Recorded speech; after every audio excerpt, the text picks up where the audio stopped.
Okay, so like I said, this one's ready to go actually. I'm hoping this is the sweet banana pepper. Hey guys, welcome back to Garden and Grease. It is June, I believe the 22nd. So we're at the end of June and I want to give you guys a garden tour of the vegetable garden. This is a kind of like 3-part type of video. I have already made a video about our perimeter areas that are kind of like our food forest areas and our secret garden area. And I'm making a video about our cottage gardens, and this is going to be about our vegetable gardens. But before I can make that video, the sun is getting ready to come up over these trees and I need to harvest. It is decently early morning and I really want to get some of this cabbage out of the garden. So let's tackle that really quick and then we'll get to the rest of the garden. Okay, so I've been keeping the brassicas under this netting and it has really saved them. Wow. Okay, so last year we had like cabbage worms on all brassicas. They were horrible. Most of it ended up going to the chickens. It was just so bad. This year we netted, and yes, I only have a 4x8, so it's easier to net a bed than it is massive garden space. I get that, not always super easy, but if you can, this is a way to go. I just put some like plastic PVC and some sticks, some garden stakes I had to help hold it up, and some extra pieces of wood to help hold it down really good with the pins. Because, you know, in the early part of the year, we had a lot of wind and a lot of rain. I just wanted to make sure it stayed put. So I just kept using it. So we need to harvest some, not all. Some are definitely ready and some need a little bit more time. They're not completely firmed.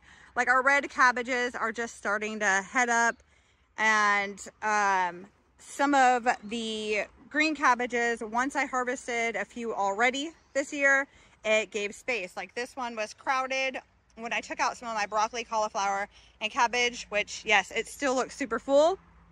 I put everything really close together. Once I took those out, guys like this were able to start heading up and have some more space to grow.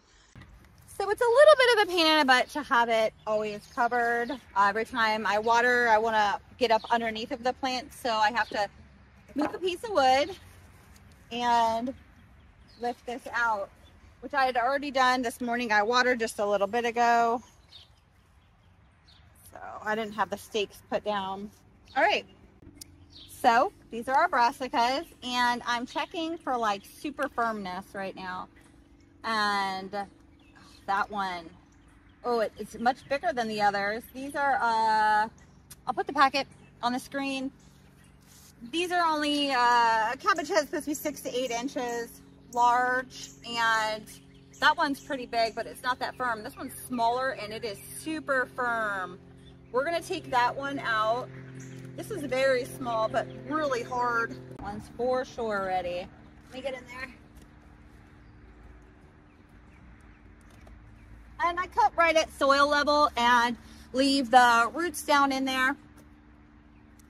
Now, like I said, this is a smaller cabbage, and I didn't grow any of the really, really big ones. If I did that, I probably wouldn't have put so many in this space. Honestly, I put too many in this space already as it is. I thought some of them weren't going to make it, and so then I filled it up some more, and I actually ended up with some extra cabbage plants, gave them to my dad. I started some in a couple different ways to see what was going to work best for me this year, and I found that the winter sown ones performed way better than ones that I had started in the house.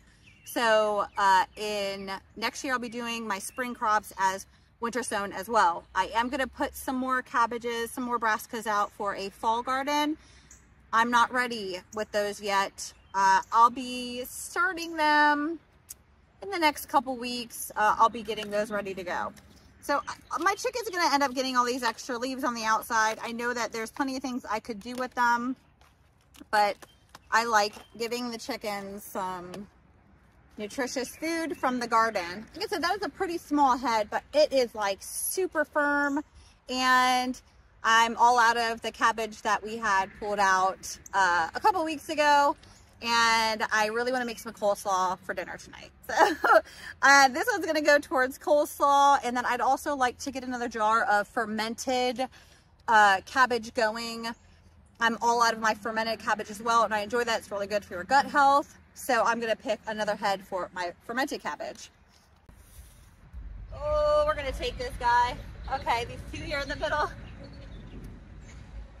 All right. Oh.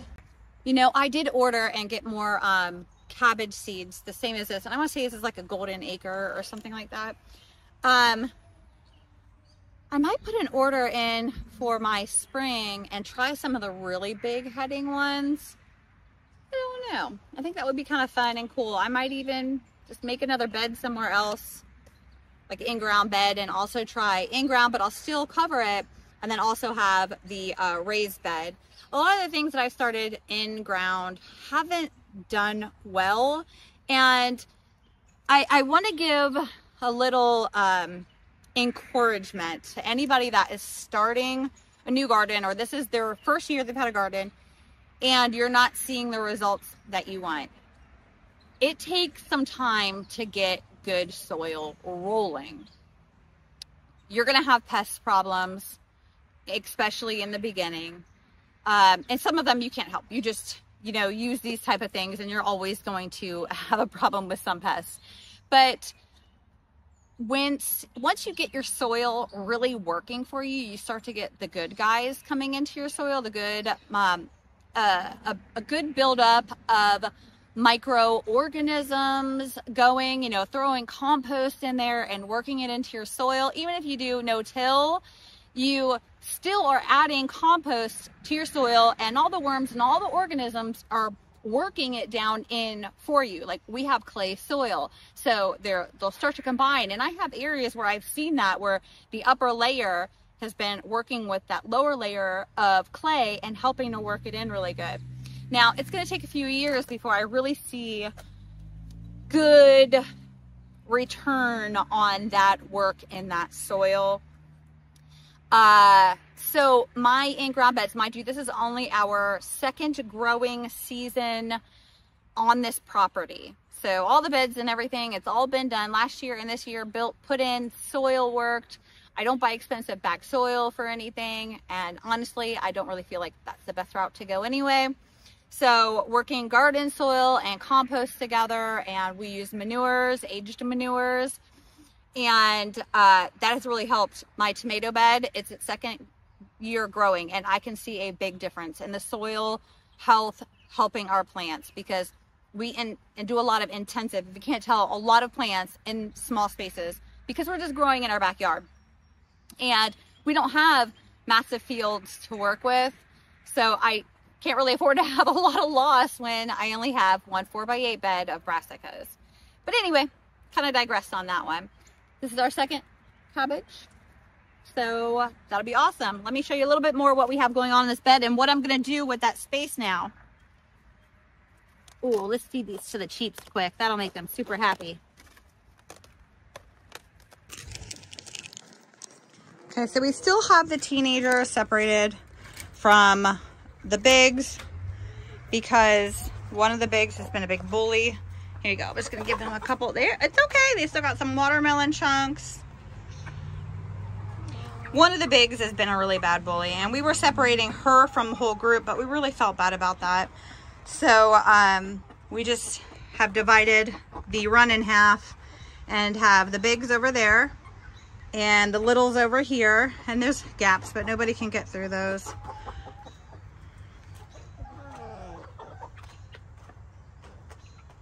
Share, there's 2 leaves, goofballs.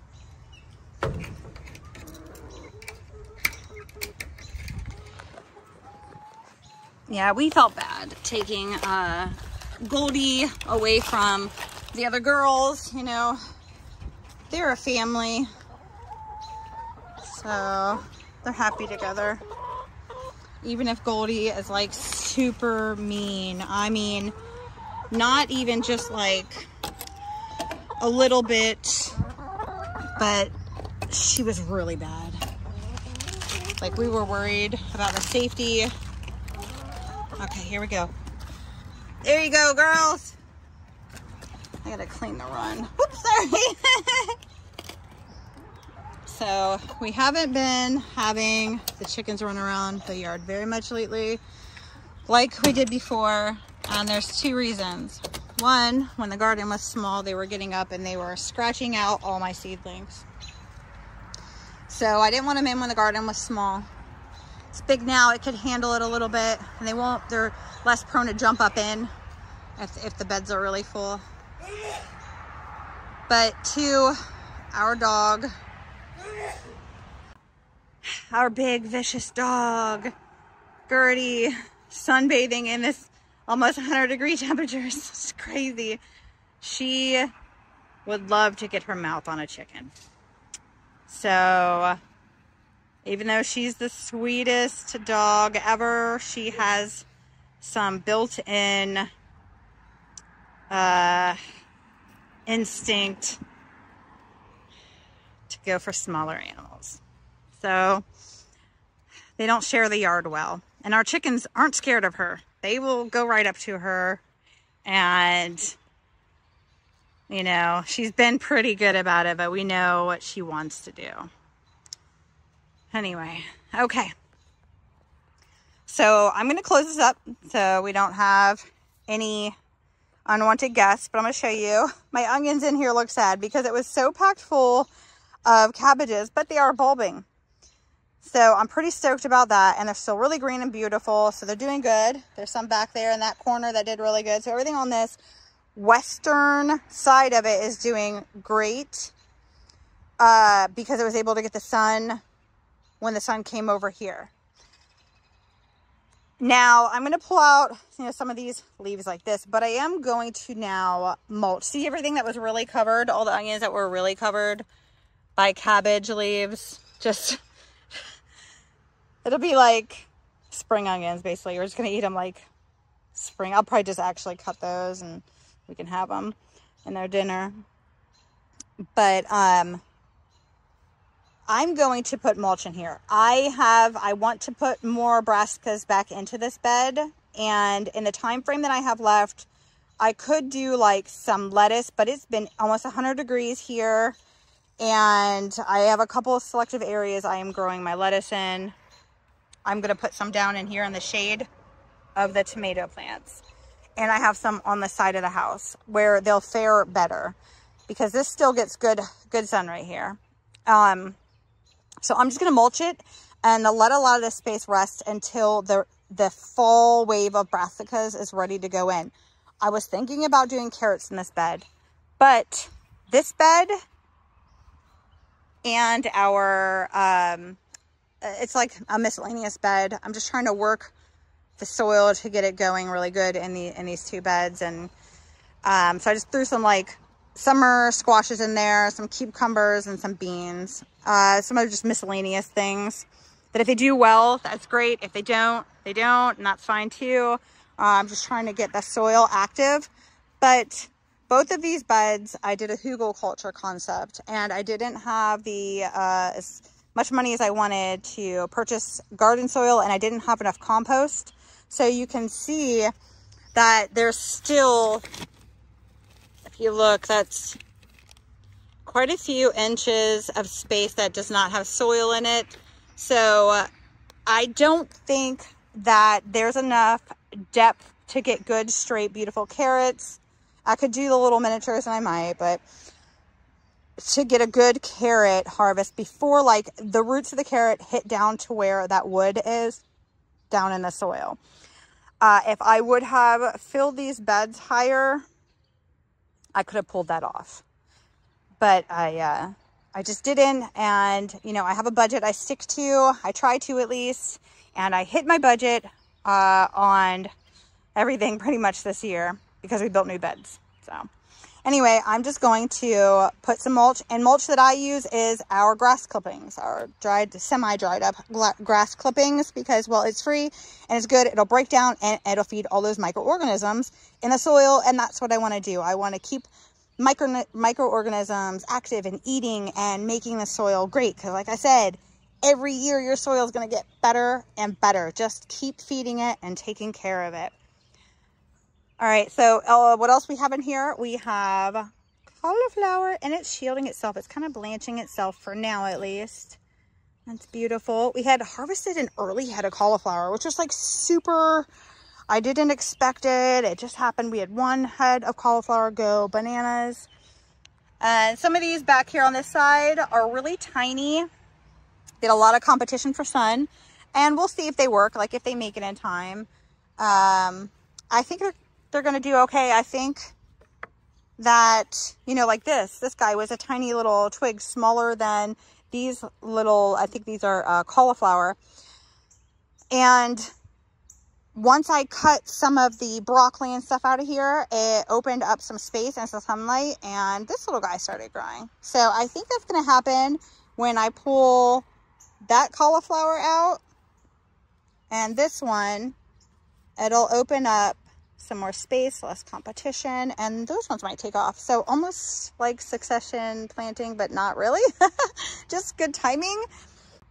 All right, enough of my brassica bed. Let me cover it back up. Okay, so I kind of started out of order, but we did that so we could harvest this cabbage. I'm going to take them in a minute, but we're going to actually kind of come around to the front, like how I would come out and view the garden from the back of the house.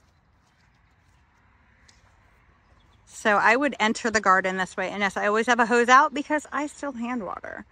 And I had an old chair where the seat of it fell apart, and I put a pot down in it and just put some flowers in it for a pop of color out here.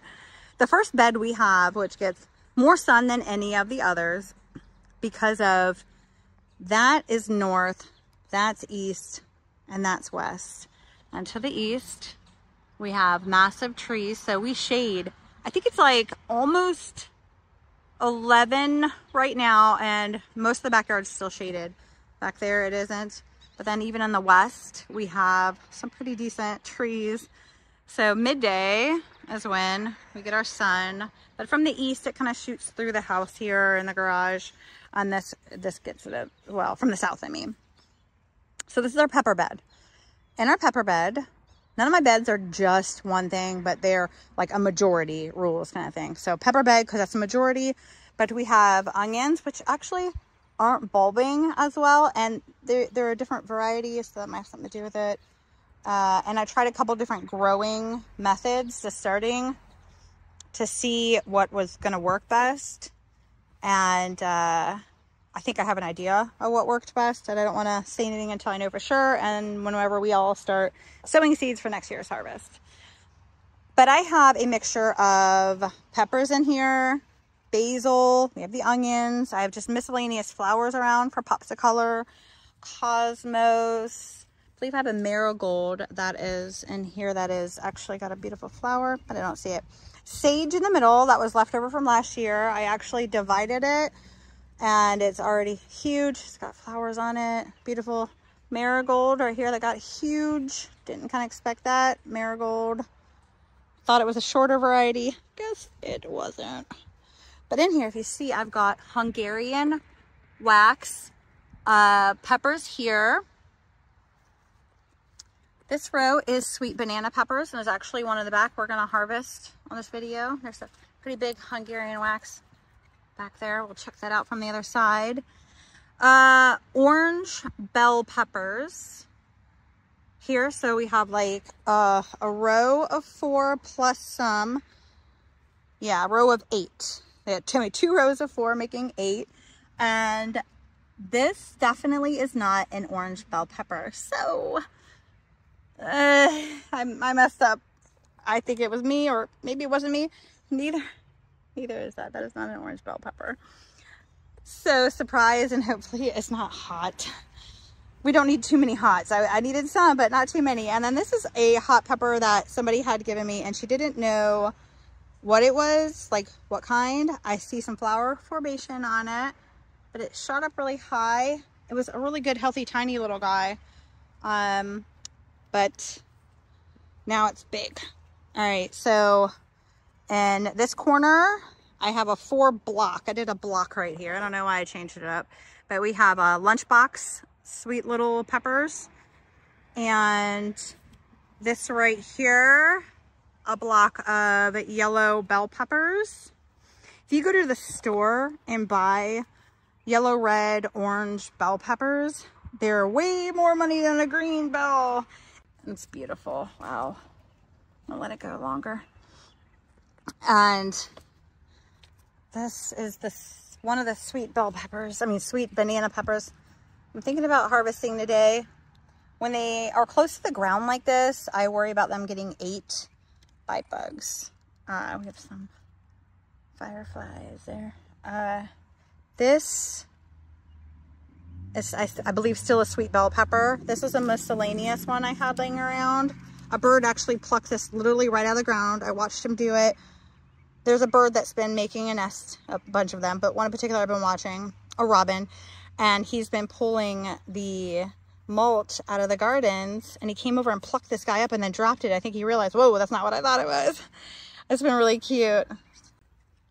But I want to get, oh, there's a bell. This is supposed to be an orange bell, and it is. Okay. Okay. So, like I said, this one's ready to go, actually. I'm hoping this is the sweet banana pepper, but it's touching the ground, and I want to harvest that before it gets any insect damage to it down here. And when they touch the ground, they tend to like rot or get insect damage. So we're gonna harvest that guy. And so I have some other miscellaneous ones in here. This guy isn't looking so hot. I've actually had this happen to a lot of plants around the property.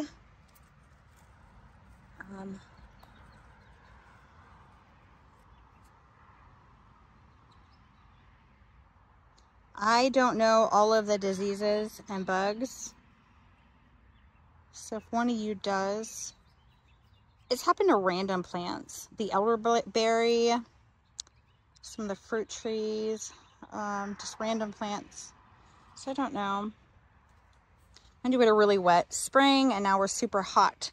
We also need to collect some basil because they're getting big. I don't want them to flower. There's a whole bunch more peppers in here. Some of them are smaller. They got transplanted at a later time because they weren't looking so good when they were little. And then I said, oh, whatever, I'll just throw them in. I even have, I mentioned this in another video, my succession sowing video. This is a little Lola Rosa. I've actually harvested a couple leaves off of it. Right after that video, I said, oh, it's not gonna make it. It's gonna die. But it kept going, and I've harvested a little bit off of it. But there's a little open gap. I could put something in that little spot there. All right, and then our strawberry bed, it's in a galvanized feed trough. We drilled holes in it and put some fabric on the bottom of it to help so soil won't go through. And our strawberries love it. These are ever-bearing, and they're kind of like at this pause right now. We got a lot of strawberries off of them, and I'm letting them kind of do their runner thing right now, and then we'll get some more harvest off of them a little later, probably after this like massive heat wave. And I also want to show you, these are some dahlia tubers somebody gave me, and I put them in pots, and I need to transplant these out to the cottage garden, which that'll be in another video, the cottage garden. I'm pretty excited. I have never grown dahlias, and I just kind of thought of it as like a really big commitment that I was really worried I would fail at, and somebody gave me those for free. Next bed is our massive tomato bed, and some are like, wow, that is way too many tomatoes to have in a 4x8 bed. There's probably 20 in here. I think that's the count in this bed. I am taking a chance at double leadering most of them. Single leadering probably would have been better to help fight off any disease that might come along. But I find with a double leader, I get way more harvest. So I've got a lot of videos about the tomato bed, how I trained it, pruning it.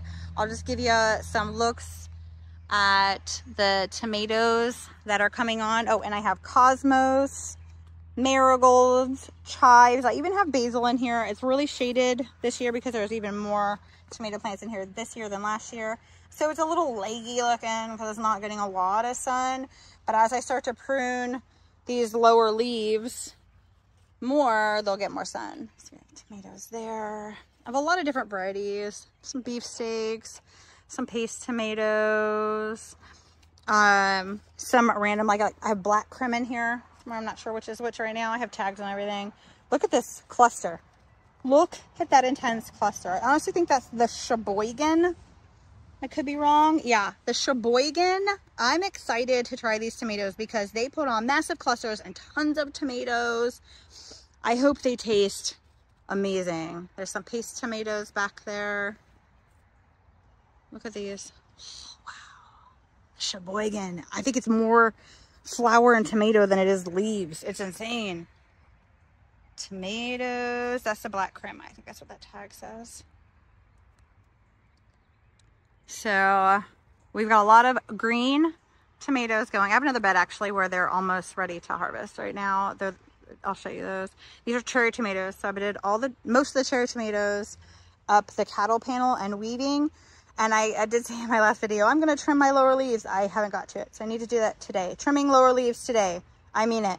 Cosmos. Also, I think you can have some celery I put in here, which isn't doing well because it's not getting a lot of light. Marigold down there. Basil. And you'll notice in the garden that I have a bird bath. And we have bird feeders all over. And yes, I encourage birds in the garden. Now, yeah, they like to stand up there and poop on everything. I don't have problems with them eating or pecking at my fruits because I give them water, like fresh water, almost every single day. I had that one instance where it pulled up that little baby pepper plant. It realized it is screwed up. I watched it go, oh my gosh. So not a lot of issues. They help with the horned worm, the tomato killer, and a lot of other bad guys in the garden. So I try to, you know, keep them around and happy, and they help me. So these are growing big. I need to start weaving. Like that one's going, I need to weave it back in, which is like almost 3 times a week I got to do it because these are growing so much. Like tomatoes everywhere. Let's see if it's hard to see behind the leaves. Tomatoes everywhere. The bed next to it that's attached to the arch, this metal bed. I got it. It was really super cheap, and I'm not thrilled with it. I don't necessarily like the way this one looks. I thought it was going to look different, kind of like one of our other ones, but it's okay. And nasturtiums, I have those in a couple places. They're still really small. Some flowers for pots of color. This is the not the mortgage lifter. It's another one, but it's a beefsteak. And more of the cherry tomatoes on this side. I'm trying to do an experiment, but a lot of stuff in this bed has been getting ate up. I had a radish experiment going, and the bugs, the slugs, even though I use the slug product to keep them away, they're eating them anyway. I like to cover some seedlings with the mesh to keep squirrels out of them. Some lettuce I have right now, a tomato. I mentioned this one in another video. I have nowhere to put it. I don't know what I'm going to do with it. It broke off. It was a little stem like that big. When I was transplanting, I messed up. I broke the top off of it. So I let it stay in this, and I just kept watering it, and it's a tomato plant. So even if you break the tops of your tomatoes off, almost the whole thing, and all you have is stem, no leaves, it'll still grow. That's the back side of that tomato bed. And then we have the cabbage bed, which we've gone over that, the brassica bed. And then this one, I just kind of threw a lot of things in this one. It does not have that much soil in it. I mean, as much as I'd like, and it has logs in the bottom. So I can get what I can get out of this. And I think I'm going to get a lot of food actually out of this bed anyway. And yes, these do tend to retain water better than some of the others. So these beds are faring really well during this like drought and extreme heat. Those were really, really old logs down in there, like really old decaying logs in there. And they're like little sponges. Anyway, so in this bed, I have bush beans. I prefer bush over a climbing bean currently, just because I don't really feel like putting up a lot of supports, or I don't have space for them or the right things that I want. All of my beets I put in here got ate up, spite using slug off products or whatever, I don't even know the name of it. all of my beets I had put in here got decimated no matter what I did. Actually every round of beets and radishes I've done have been devastated, and my carrots. So all my root crops except for my turnips. I have some Swiss chard planted in here, and that is not chard, that is weeds coming in. These are cucumbers. I can't remember the exact one. They're supposed to be like a max out at 3-4 feet and have immense amounts of fruit on them. There's a little guy right there. I haven't done any pruning to this. I just kind of let it go wild. I made a little teepee with some strings and kind of push it up against it every now and then. Ooh, hello, little ladybug. Oh, you're so precious. Well, and something's been eating at these guys. I've been trying to come out and catch them, and I haven't had a lot of luck. Okay, so I was really good about my summer squash last year, staking and pruning.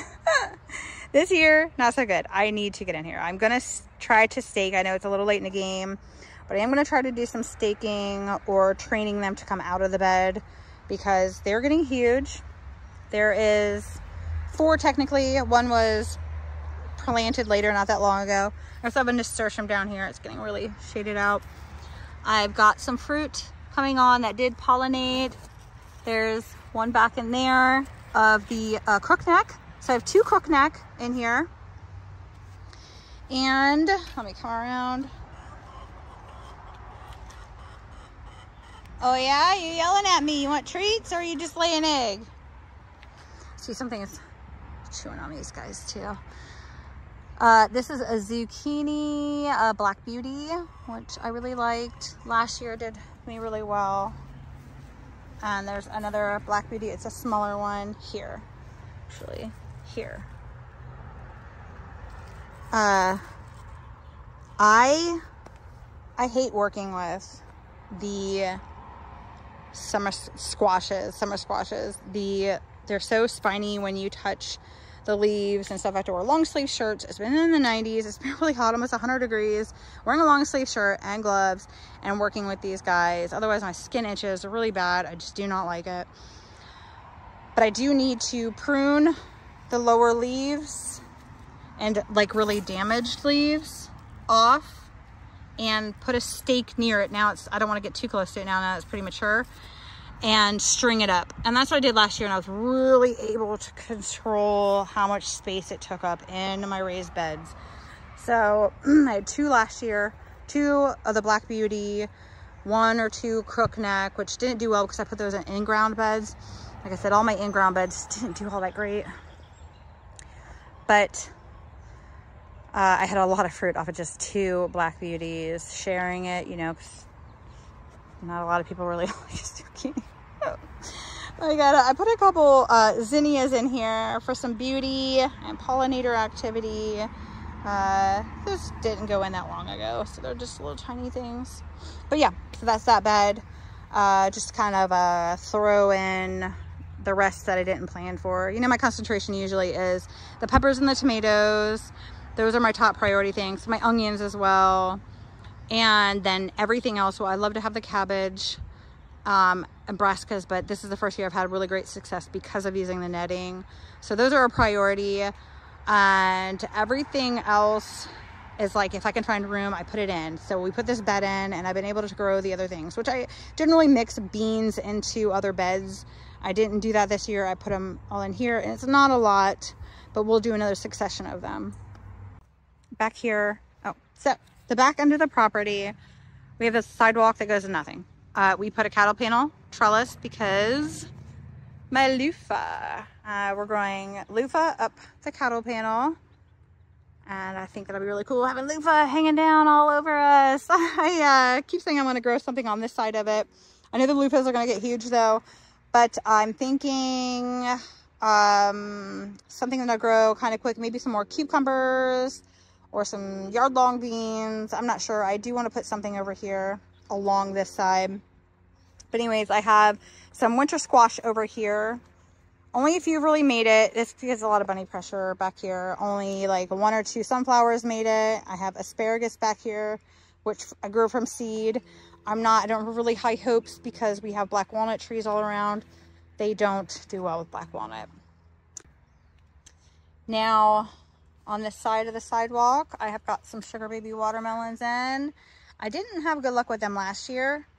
I put them in later, and these ones I did earlier, I'm still just not having great luck. So anyway, there were some onions that were put in here a little late, and they're not doing great either back here. These beds back here, I kind of consider them an in-ground, but not completely. So I took some old logs that we had laying around the property, pushed them up against. See over here, I also put this to help keep the bunnies out a little bit. Well, the chickens more than anything. It didn't work. But I put cardboard down. You can still see remnants of cardboard around the outside here. And then put garden soil, compost, manure, and then, you know, I put some straw and stuff down on top of them. I'd say they're doing pretty good. We just did that in the spring, so it's not like they sat for a really long time, like over the winter or anything. They were just created in the spring, and maybe next year they'll do even better. So like I said, you know, the soil gets better over time, and we'll see. We'll just keep track of this. So I created that teepee out of some garden stakes and string in hopes that those watermelons would climb it. I'm going to resow some more watermelon seeds in there just in case as a backup. All right, and this is our last vegetable bed. We do have vegetables in the cottage garden as well, but that'll be in another video. And in this bed, we have 2 42-day tomatoes, and I'm going to harvest some of them today. We also have, I had an extra sun gold that went here. Kind of been doing a Florida weave haphazardly. Kind of like a little embarrassing looking, but I need to work on that part. I think I'm just going to take it up that pole. Because these are shorter varieties, and I actually broke the top off of one of them on accident. They also have basil here in front of it. So I'm going to trim this basil because it's going to flower here soon. We have chives. I put a little succession of lettuce in here, and I think I'm going to kind of cover them with a little bit more shade. I have some lettuce in a pot that I need to plant out, but I was hoping we'd break this heat wave before I did that. And we have oregano down there. So I'm really saving a lot of space in here for some lettuce in the near future, and hopefully those 6 that I put in there will make it. They're romaine. Romaine, you can't even see them, they're so tiny. You see that? There's a Lola Rosa. I think there's a couple Lola Rosa through here, and I'm going to water them and shade them right now. So I'm going to harvest these couple. I know they're not bright red, but they're perfect, and they can start putting their energy into some of the other tomatoes and get that leaf off of there. It's been touching the ground, so you know when the leaves touch the ground, it can cause yuck. All right, guys, well, that was all of our vegetable garden space that we have in our backyard garden, our backyard homestead garden, and it'll grow over the years. This is only our 2nd growing season here, and it's gotten bigger than it was last year, quite a bit. So, you know, you don't have to have a massive garden to start to have a garden. You can start with just a couple beds or a bed or some pots, not a big deal. But this is what we have, and I'm glad that you guys came along on this tour. I hope that you enjoyed it. And if you did, please think about subscribing and hitting that like button. All right, guys, thank you. Have a good one.